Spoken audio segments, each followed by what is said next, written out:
Boom. Just in time for the New Zealand match. Eva just texted me. The Friends are fucking going for it.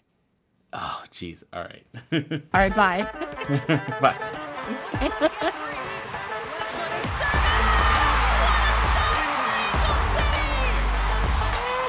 Riley comes in. Angel City on the board. Corner kick presented by Cedar Sinai. Shifty work into the box. And across. It's in. Oh, it's Larue. It's a dream return.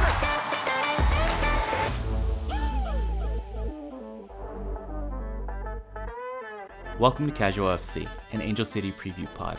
I'm your host, Mario Salazar, with the amazing and super excited Angela Morales. Super excited. This might be my most excited, or I am most excited to re-record this ever. Yes, we recorded this whole episode when we recorded the Portland episode, thinking, hey, we need more time for World Cup content. Yeah, and we had a funny bit we were gonna do. We had plans. Yeah, we had plans. I was learning how to use the TikTok voice because I didn't know how to use that. So yeah, all of that went in the bin as soon as the Portland game started. Honestly, as soon as one specific thing happened, I immediately texted Mario, all caps, we have to re-record the San Diego part. Because I was losing my whole entire mind in the stands at BMO. So, our notes just say, cue Angela's Raptor screech, and an all caps text. I was out of my mind. Mario is, enjoying that weekend with his family. It's his son's birthday celebration. And I'm just this game is crazy. Just constantly blowing up his phone for a good 2 hours. That's what good friends do. Yes. I was being kept informed about what was happening in the most exciting way possible. And if that's what you want to call it. And I'll point out at what point I actually started watching the game, because it was eventually the party started winding down and I was able to pop the game on my phone while the kids were watching Bluey, because they are in charge of the TV for a while. Oh, absolutely. All right, so hit me. Let's recap. All right, what happened. We won. First and foremost, most importantly, we beat the Thorn. Really the thing that everyone should care about. We won. We won 2-1 in a beautiful fashion. So in the 9th minute, Savannah McCaskill, coming off getting engaged, the day or two before her birthday, having the time of her freaking life, scores. The entire stadium goes crazy, because since when do we score first? What is this? Who are we? Yeah. Who are when they? are we? Who? When do we go ahead first? Yeah, when are we up? When are we not trailing? Yeah, exactly. Honestly, and I'll probably say it 5 more times, this is the best game I have seen Angel City play to date. Aside from our very first game, our home opener, inaugural season, winning, that game was different though. Saturday night was the most cohesive unit on the pitch that we have shown up with thus far. People were everyone knew where they were supposed to be. Everyone backfilled when they need to. They moved as a team. Our back line was stupid. Sarah Page and Megan Reed, what? Granted, we've talked about them plenty. I will gush about all 3 of them and how great they are and how wonderful I think they are, and that all of them should just be president. One of those, wave my flag, I love defense. We all know who I am. But the 3 of them, just were different. Everyone was different. I don't know if it's because of World Cup. I don't know if it's because of a switch in training and strategy and all that kind of stuff. I don't know. Frankly, I don't care. Or just the break. I mean, there was this technically is during the World Cup break, so we had a break from the normal season games. This was 2 weeks? something. I don't know. I have no idea what day. Time also doesn't mean anything right now. Yeah, I don't know. I was up till 2:30 this morning watching the U.S. draw against freaking Portugal. That's a different episode though. We'll talk. That's the next yeah, episode. We'll talk about yeah. it. So we start off this game with Sav's goal. Beautiful. Our set pieces were great. Like everything about this game, chef's kiss, beautiful. But so Sav scores the first goal at the 9-minute mark. It's getting closer to halftime. Morgan Weaver equalizes. You kind of feel the crowd deflate a little bit, but it's like, okay, this is different. We got this. We're going into halftime. I will say that I text Cool. you like after like I look up the score because you were like, "Oh my god, we scored!" and like it's Yeah. going so great. And then I finally get a chance and I look at my phone and I was like, "Ooh, they equalized it right at the half." Yeah. Yeah, and this was Angelina Anderson's debut.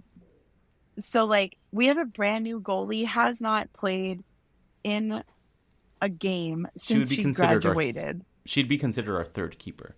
Our Yes. Like backup to third, the backup. yeah, our third string. But she hadn't played since she finished her collegiate season.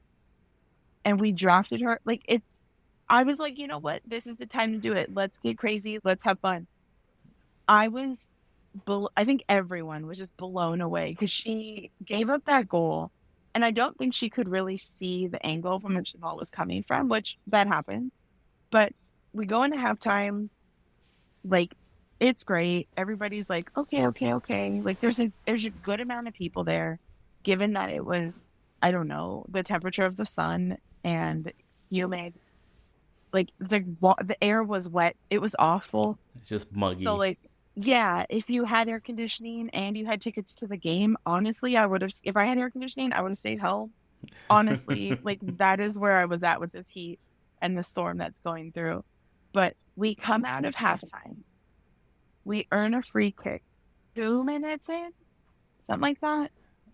Line up for a free kick. Savannah takes the free kick and just scores. No contact, just immediately straight into the box, like into the goal. Like, what? Heck? It's like, move over, Messi. We can do that too. Right. It was one of those, like, it happened. Everyone lined up. Okay, cool, free kick. I'm assuming there's some set piece. They're going to do some play. No. Homegirl just said, not tonight. We're scoring tonight. We're just lighting this place up. Okay, so... And granted, that could have been the objective. The goal was at the 47th minute. And I only know this because I pulled together the FOTMOG info to put into the script. But right. It was at the 47th minute. I remember you texting me, oh my God, another goal. And I was like, cool. And then I started looking it up to see who scored. Because, like, you didn't even get a chance to say... I couldn't even type. that it was McCaskill. And then the next thing I know, you're sending me a Twitter link with a video of the goal already posted by NWSL or something like that. It was just like, wow, that My went up girlfriend so and quick. We were the first two people to retweet it. We just sat there trying to read it. It was that important. That was an amazing goal though. Like being able, I granted I still haven't even seen the replay or haven't seen her first goal, but that goal on the free kick was clean. It sent a message. The cool thing is that that's the first ACFC brace in the Challenge Cup. I think it's the first brace in the Challenge Cup. A brace is when you score 2 goals in a game, when one person scores 2 goals. Like, it's a couple different things. Savannah is now the all-time leading scorer for Angel City. Like, it's bonkers. Yeah. It's so good. And then, so we get in, it's like towards the end of the game. I'm no joke, I'm looking at our text messages to see when I texted you. Yeah. So the game was at 7:30. So this was an hour or some later. But Paige gives up a penalty kick. It was kind of a questionable, I guess. It makes sense. It was called a penalty, but like, whatever. I would have been like, get over yourself. Deal with running into a brick wall. That's on you. We give up this penalty kick. I don't know who lines up for it. I don't care. She lines up. I have watched the replay of this probably 30 times. because my sports brain is like, how did we do this? How did we block this penalty kick? How did Angelina Anderson, in her Angel City professional soccer debut, block a penalty kick?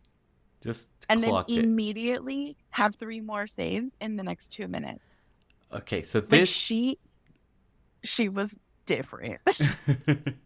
this is where I jumped in to watch the match. This is when I was Yes. finally able to got everything was winding down for the kids' birthday party, all of that stuff. Kids were watching Bluey, as I said, inside. I got to sit down on the couch and I opened up my phone, started watching it, and it was them setting up for the kick. So I didn't see the foul. I geez. didn't see anything. I was just like, I pulled it up, and I think I was trying to text you at the same time, but also Yeah. I'm not like Like watching trying on to TV. watch it. And Yeah. it's like on my phone, so I can't I have to swipe out to like text you to swipe back in. And it was a thing. So I just left it alone. And yeah, like she totally committed, but guessed the right way, blocked that PK. It was Like, amazing. And then the yes, reason- the nerves were up really high because it was the last 10 minutes of the match, and then And then and they just kept coming. they just, like, we couldn't clear the ball far enough. Like, we'd clear it, it'd come back in. We'd clear it, it'd come back in. Like, she was ice cold. Like, ice runs in her veins. You cannot tell her anything. Queen Angelina Anderson. Yes, thank you. We appreciate your service. Like, insane. I'm not joking when I say I probably watched that clip 30 times because I was trying to figure out how she read the kick. I've watched it from different angles in slow motion, and she flinches. She's standing there and she jumps up and down, preps herself, and she has her hands are by her side, and she just, I don't know if she did it on purpose or not. Like, obviously, like, I'd have to ask her, like, did you know you did this? Her hand her hand just goes like, meh, it just flinches. And then the player from the Thorn, again, no idea who it was. I don't remember from the game. I haven't looked it up. It's inconsequential. She sees her flinch. She sees her hand move and then goes to kick the ball. Like, in a millisecond, Angelina flicked her hand. The kicker moves to her left. Angelina goes to the right and saves the PK. And just insane. I will probably watch it again when we're done. It's so satisfying. And the crazy thing, I will say, I called this. I absolutely called her saving that PK. We're sitting there, and it's me, my girlfriend, and our friend Richie. And we're all like so stressed out, and we had moved down a few rows because, it's Challenge Cup now. Not everybody's there. It was hot, all that. And granted, I say that, and we still had 13 or 14,000 people at this game. So, like, we are very spoiled as Angel City fans to expect a full house every game. But I'm sitting there, and I'm like, the World Cup has had so many penalty kicks. This is the worst anyone's ever scored. Like, this is the lowest scoring penalty kick situation.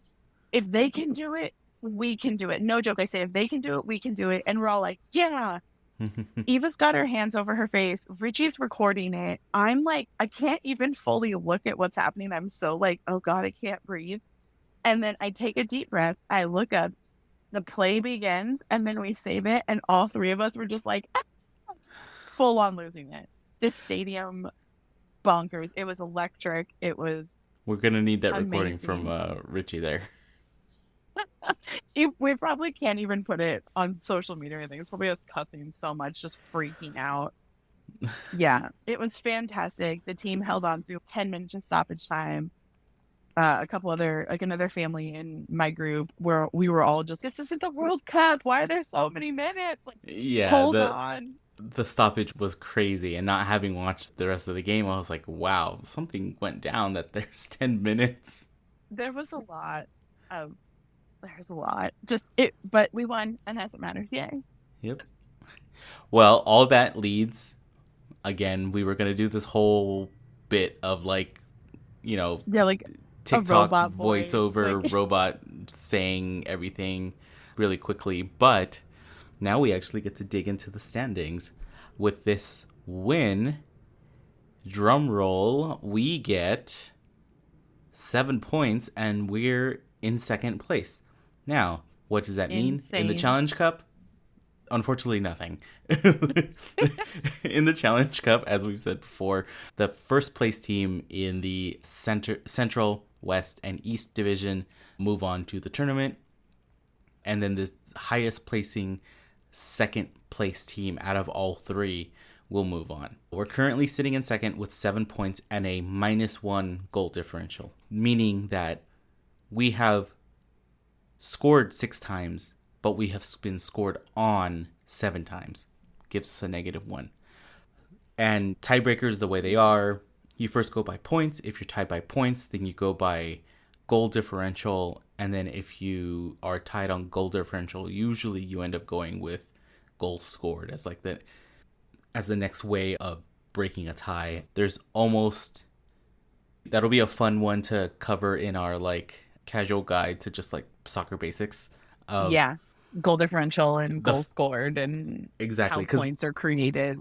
Yeah. You can tie and you can tie and get a point, right? But there are multiple criteria already set up on how to break a tie when you have the same points, and there's so many of them that like you can keep going down. Literally the last one I believe is a coin toss. There's no like, okay, you guys are tied all the way down here, let's have a sudden death match. It's literally a coin toss. I don't ever remember hearing that it's ever gone that far, but it's gone close because the last couple criteria is usually like reds and yellows. And there's been times, cards get involved. Like there's been times, like even in the Olympics or in the World Cup, where teams have been disqualified because they had one more yellow card throughout the tournament rather than, so it gets crazy. But backing that all up, we don't really have a chance of advancing, but let's have some what if fun. Yeah, let's have some fun. So the other second place teams in the East, we have Gotham. They also have 7 points, but they have a +1 goal differential. But interesting. They're on 4 matches. We're on 5. Actually, did they play by now? No, they haven't. I just looked it up because I wanted to see who they were playing next. Okay, so they're still on 4. They have another match to play to get them even on us. So, with that being said, they would have to lose their next 2 matches, and we would need to score 2 more points than they do in the next 2 matches. For example, if they lose 2-1, we would need to score or win by 3 in our last match to even out and beat them in the goal differential category. The crazy thing is, like I said, I just looked up their schedule because I wanted to see like who they were playing. There's a very good chance they might lose the next game to even up at 5 games played because they're playing the Courage. And the Courage are in first place overall. They are having a hell of a season. They just put up like 6 goals a couple weeks ago. So like it's very possible they could lose at least one of these matches.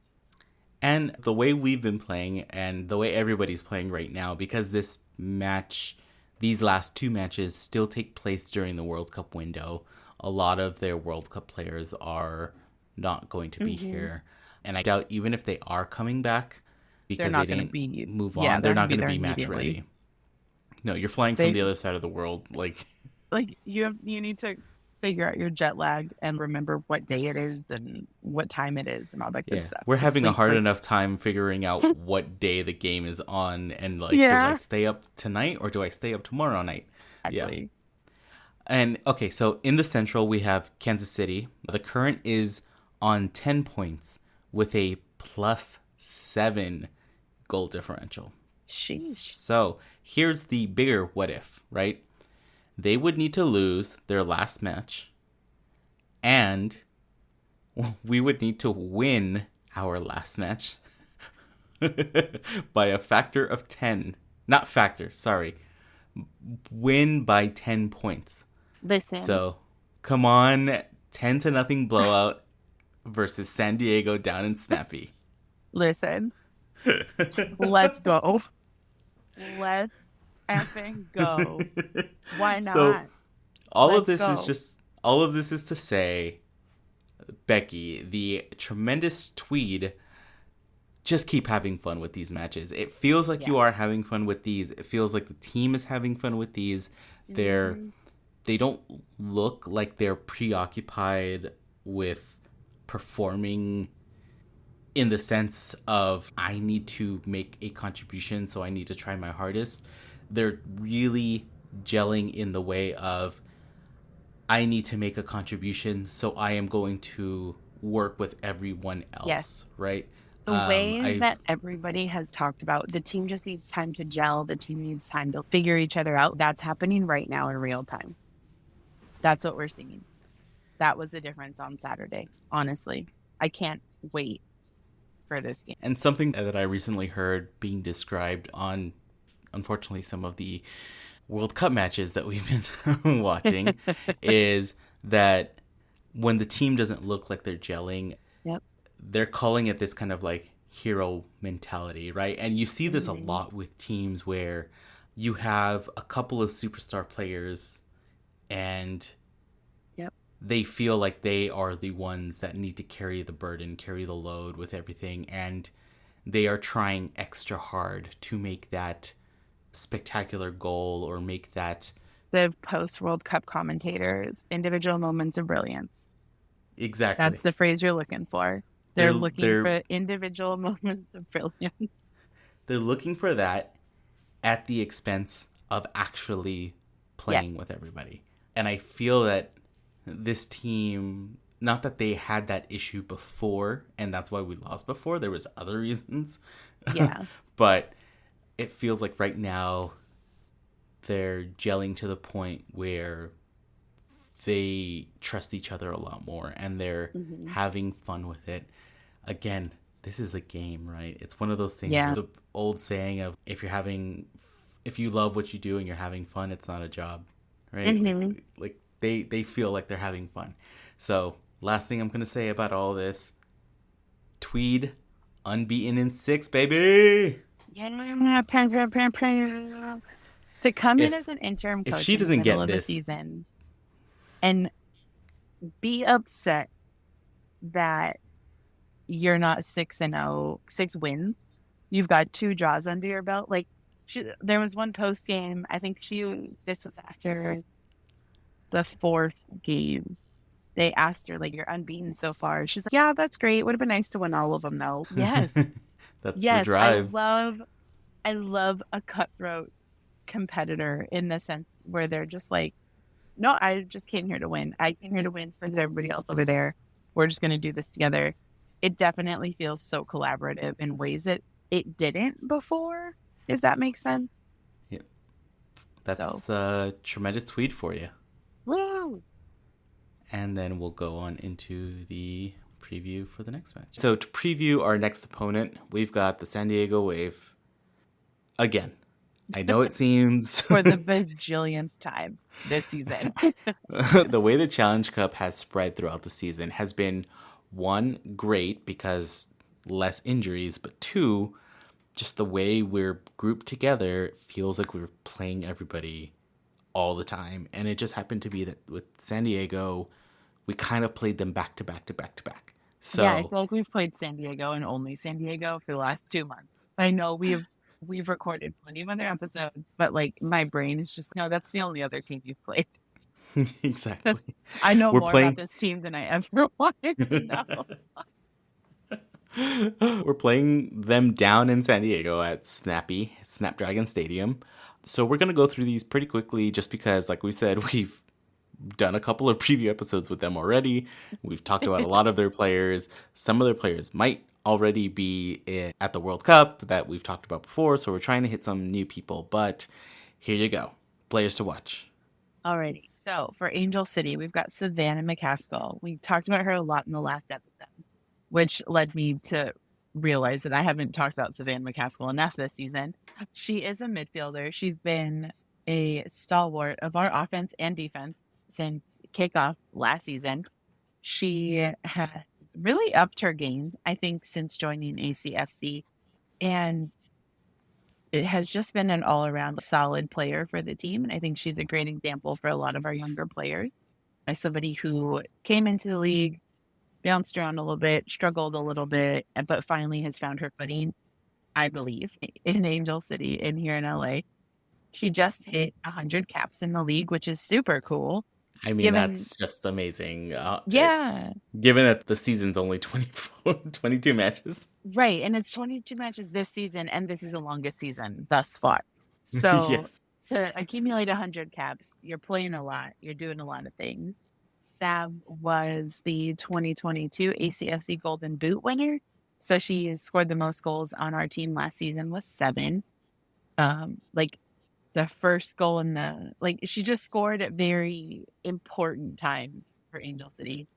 Key moments, yes. Yeah, our first home game, like when it mattered, down to the wire, that kind of thing. She's just been a great asset to the team. And I'm curious to see what her role is going to be going forward. But I think she's going to be playing great during the World Cup break. So for us, it's Savannah McCaskill. She's number 9 in the midfield. She's got a little bun on the top of her, so you can't miss her. Yeah, that's Angel City. Like I said last episode, we only have so many players. I got to stretch this out. We'll end up talking about everybody once or twice, I'm sure, but still. The season goes to October. Yeah, so. I got to make sure we have content, guys. For San Diego, we have Danielle Colaprico, who is a midfielder. She scored the rocket of a goal against us the last time we played San Diego. She's a fantastic midfielder, great on offense, great on defense, and just a general threat. And then we've got Taylor Korniak, who is like an attacking midfielder in the sense that she's technically in the midfield, but scores a lot as well. And one key thing is that she, for the NWSL, is so tall. I am 5'10", I think now. I've shrunk an inch. I was 5'11" at my tallest. But she is a couple inches taller than me at 6'1", and that makes a huge difference on the pitch because your height makes you an easy target for passes, like long passes down the field, set pieces. If you need to header into the goal, you're gonna aim that ball. They just tower over exactly. Everyone. Like someone who's 6'1" jumping is a lot taller than somebody who's 5'3" jumping, regardless. Like someone who's 5'3" could jump to 6'1". Someone who's 6'1" can jump to, 6'6" if they're really getting there. So it's a big, big difference, and she makes a huge impact on the pitch. She's another U.S. women's national team contender. She did not make the World Cup roster for the U.S. this year because she's had a little bit of an injury-riddled season, which sucks because she's a huge asset to the team. We'll see her in the next Olympics, I'm sure. We'll see her in the next World Cup, I'm sure. She's young. It's like you're young, and so you can get your body right and play to your own advantage. You're going to have a fantastic career. Whether or not she makes the national team again, she's still going to make a huge, huge impact in the NWSL. But she's fantastic. I like her a lot. And then you're not supposed to like them as much. I know. I don't like them as much, but I like her a lot. She's great.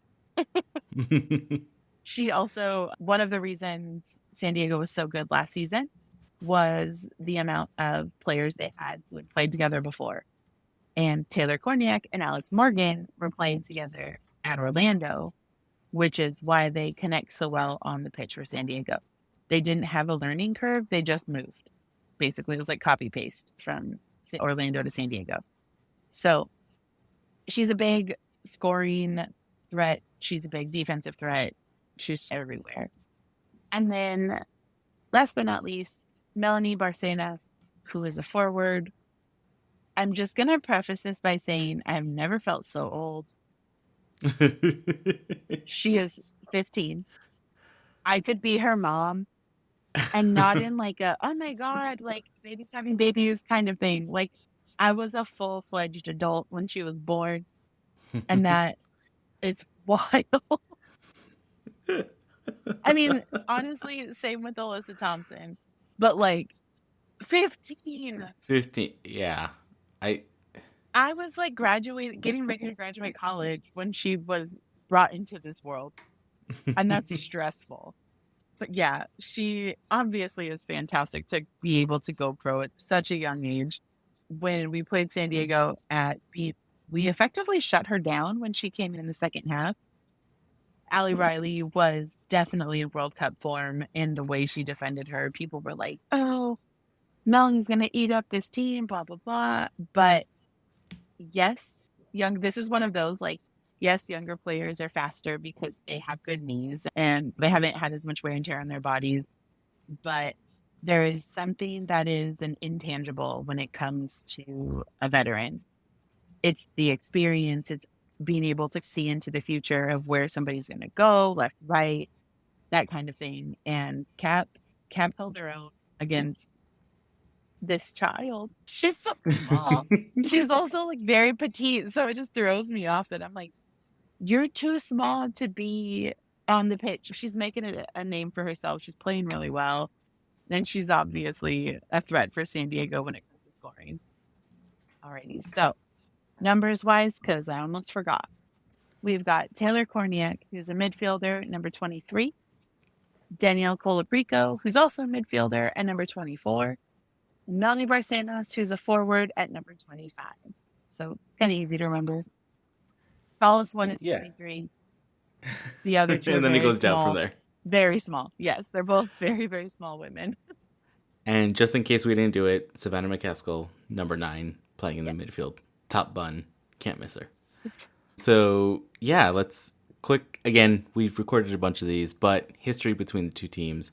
Last year in the Challenge Cup, we lost 1 and we tied 1. And then currently, we're doing better. We've won 1, which was that amazing win against them when they came up here. So let's keep it going. If you listen to our last pod about the Challenge Cup, I took everyone on a crazy little deep dive on possibilities with the standings.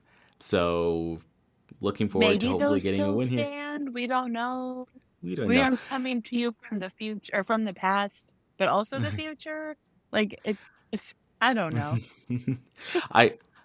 We would have re-recorded the top part and we would have said everything the way it is. So you've been updated and we'll keep it going from there. Definitely. So this match is going to be August 5th. Is going to be a Saturday down in San Diego at Snapdragon Stadium. It is going to be a 4:30 p.m. matchup. Now, kind of weird to have a Saturday match at 4:30, but it's San Diego. So it's whatever they want to do. Just remember, if you're going down there, hats, sunscreen, hydration. There's no shade in Snappy. As I saw somewhere, no shade FC. Exactly. Honestly. That stadium has absolutely nothing as far as shade. 4:30, you're still going to get a pretty good amount of sun out there. Yeah, sun doesn't go down till almost 8 o'clock. Nope. Yeah, sunscreen, water, hats.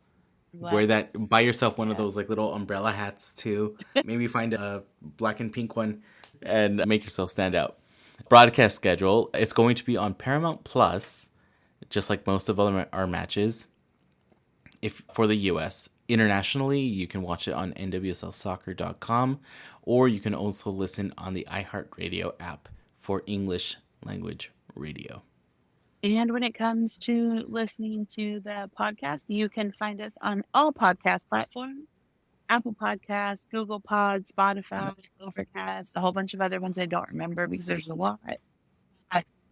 Share it with your friends, post on your Instagram stories, on Twitter or X, whatever it's called, like whatever your preferred social media platform. We're most likely there at Casual FC Pod. So Instagram, Twitter /X, I don't know, whatever it's called. TikTok, Thread. We're posting the audio of the podcast up on YouTube if that's what you prefer. Basically, if you're on the internet, so are we. So do yourself a favor, subscribe where you can or where you feel like is the best place for you. and share it with your friends. Leave a comment, leave a review. Let us know how we're doing. Shoot us a DM. Say hi. To those of you who've been interacting on Instagram, thanks. It's fun. It's fun. Yeah, you guys are keeping us going. And yeah, we'll see you next game. See you next game. Bye. Bye.